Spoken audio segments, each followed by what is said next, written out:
Assalamualaikum warahmatullahi wabarakatuh. Perkenalkan, nama saya Diki Chandra Kusuma dari kelas 11 TS1A. Di sini saya akan menjelaskan rangkaian forward reverse.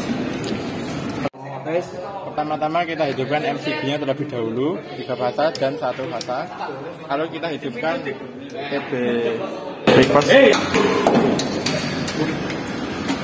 Maka motor akan bergerak ke kiri. Lalu kita coba dengan forward, TB forward, maka motor akan bergerak ke kanan.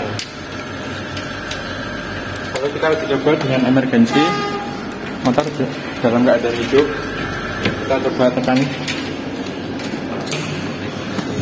mati,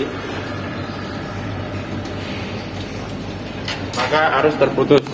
Dan cara meresetnya dengan memutar emergency ke kanan. Lalu kita coba seolah-olah ada kerusakan dalam rangkaian ini. Kita coba hidupkan terlebih dahulu, menyala. Kita bisa menekan tombol detector ini dan mati, maka lampu indikator akan menyala, tanda bahaya. Lalu kita bisa meresetnya dengan menekan tombol biru ini. Sudah, mungkin itu yang bisa saya jelaskan. Jika ada salah kata, mohon dimaafkan. Wassalamualaikum warahmatullahi wabarakatuh. Waalaikumsalam.